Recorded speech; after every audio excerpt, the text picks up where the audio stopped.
உன்னை ஓட ஓட விரட்டணும்னு பார்த்தா நீ ஒய்யாரமா தூங்கிட்டு இருக்கியா?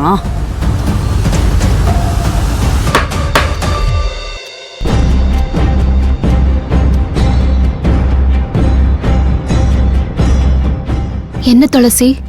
என்ன துளசியா? சரியா போச்சு. மணி 5:20 ஆகுது, இன்னும் தூங்கிட்டு இருக்க? 5:20 ஆயிடுச்சா? பின்ன நீ கிராமத்துல வளர்ந்த பொண்ணுதானே? சாயந்தரம் விளக்கு வைக்கிற நேரத்துல தூங்க கூடாதுன்னு உனக்கு தெரியாதா? இல்ல துளசி, எப்பவும் இப்படிலாம் தூங்க மாட்டேன். நாள் முழுசு வேலையாத்தே இருப்பேன். இன்னைக்கு என்னமோ அசந்துட்டேன். அசந்துட்டேன்னு ரொம்ப ஈஸியா சொல்ற. இது மட்டும் அத்தைக்கு தெரிஞ்சது அவ்வளவுதான், செம்ம டென்ஷன் ஆயிடுவாங்க. இல்ல இல்ல, இதோ வந்துட்டேன். சீக்கிரம் போய் முகத்தை கழுவி ஃப்ரெஷ் ஆயிட்டு வா. மாமாவுக்கு நைட்டு டின்னர் வேற ரெடி பண்ணணும். எப்பவும் நான் தான் செய்வேன்.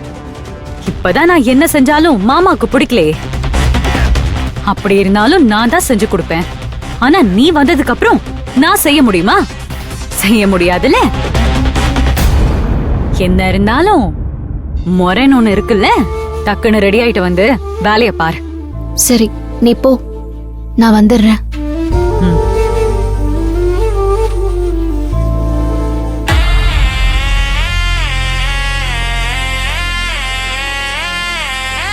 வாடி வா, வச்சிருக்கேன் அடுத்த ஆப்பு.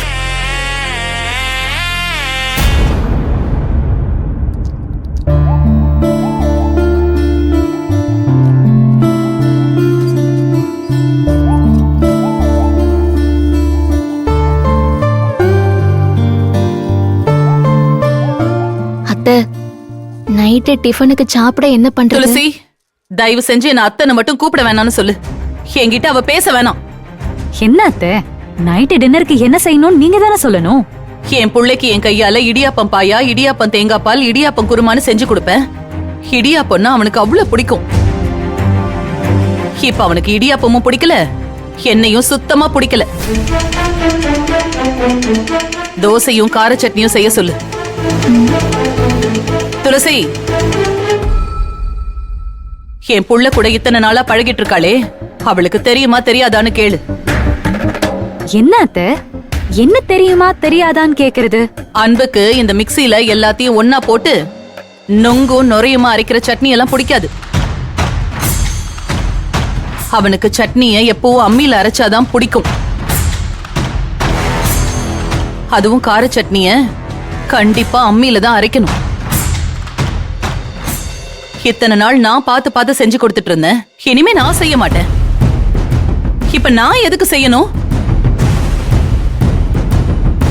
இத்தனை நாள் செஞ்சதுக்கு கிடைச்சது போதும் எனக்கு. என்ன ஆனந்தி, அத்தை சொல்றது புரிஞ்சதுல்ல? ஆ, அம்மையிலேயே அரைச்சிடுறேன் அத்தை.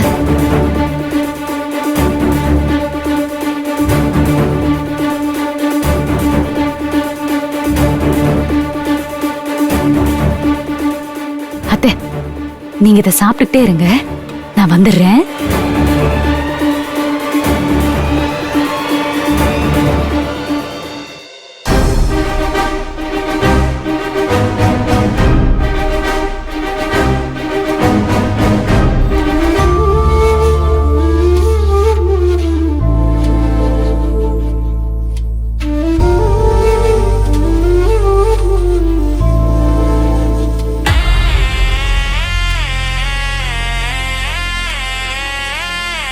ஆனந்தி, ஏதாச்சும் ஹெல்ப் வேணுமா? இல்ல, நான் பாத்துக்கிறேன். சட்னியை நல்லா மையா அரைக்கணும். மாமாவுக்கு கொரை கொரைன்னு இருந்தா பிடிக்காது. சரி, ஏதாச்சும் வேணும்னா கூப்பிடு. துளசி,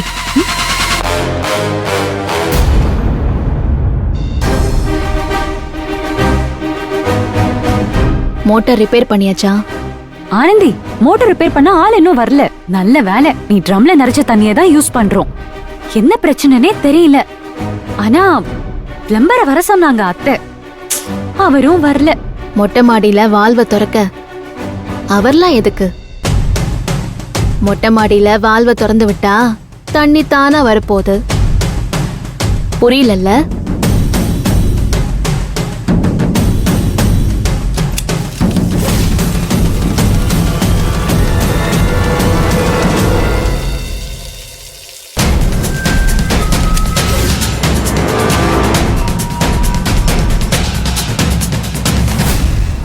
என்ன பாக்குற?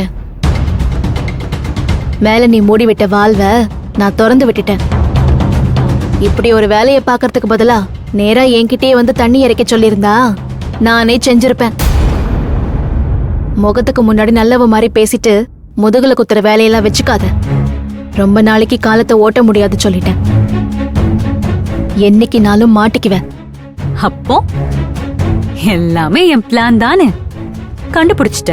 இப்ப சட்னி அரைக்க சொன்னது வரைக்கும் பேசுனது அத்தை இல்ல, அவங்கள பேச வச்சது நீதேன்னு நான் நல்லா புரிஞ்சுக்கிட்டேன். எதுக்கு இந்த வேலை உனக்கு? நான் உன்கிட்ட ஏதாவது பிரச்சனை பண்ணனா? உன் வழிக்கு வந்தனா? ஆமா, வழியில இல்ல,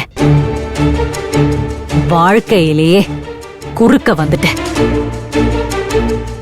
இதோ கழுத்துல போட்டுட்டு மினுக்கிறிய தாலி, இத அன்பு மாமா உன் கழுத்துல கட்டியிருக்க வேண்டியதில்ல, இத அன்பு மாமா என் கழுத்துல கட்டியிருக்க வேண்டியது. அத நீ பறிச்சுட்ட. அப்புறம் மருமகன்னு வீட்டுக்குள்ள வந்து உரிமை கொண்டாடுவ. அத நான் வேடிக்கை பார்த்துட்டு சும்மா இருக்கணுமா? துளசி, உனக்கு புரியல. உன் மாமா வாழ்க்கையில நான் வராம இருந்திருந்தாலும் அவரு உன் கழுத்துல தாலி கட்டியிருக்க மாட்டாரு. அத நீ புரிஞ்சுக்கிட்டா இந்த மாதிரி முதுகுல குத்துற கீழ்த்தரமான வேலையை நீ செய்ய மாட்ட. நான் என்ன புரிஞ்சுக்கணும், என்ன செய்யணும்லாம் நீ எனக்கு சொல்ல வேண்டாம். உன்னை இந்த வீட்டை விட்டும் அன்பு மாமா வாழ்க்கைய விட்டும் துரத்தாம நான் ஓய மாட்டேன். அதுக்காக தான் உன்னை இந்த மாதிரி வேலை வாங்குறேன். துளசி, நான் கிராமத்துல 2-3 தெரு தள்ளி போய் கிணத்துல தண்ணி இறைச்சு தூக்கிட்டு வந்து வீட்ல கொடுத்தவ. அதுவும் இல்லாம குளத்துல ஆத்துலன்னு வெயில்ல போய் தண்ணி சுமந்து வீட்ல கொண்டு வந்து கொடுத்தவ. நீ என்னைய வேலை வாங்கி கஷ்டப்படுத்தணும்னு நினைச்சு இப்படி ஈஸியான வேலையெல்லாம் கொடுத்தா நான் எப்படி வீட்டை விட்டு போவேன்? சொல்றத கேளு. இனிமே இப்படி கஷ்டப்பட்டு திட்டம்லாம் போட வேணாம். எப்படியும் 1 மாசத்துல நானே போயிடுவேன். 1 மாசமா? சான்ஸே இல்ல.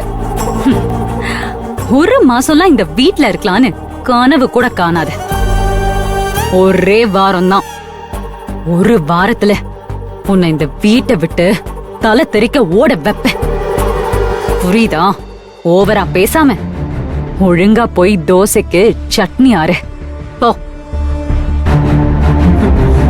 ஏய் துளசி, நான் செய்யறது எல்லாமே என் புருஷனுக்காகவும் என் அத்தைக்காகவும் தான். உனக்கு பயந்து இல்ல.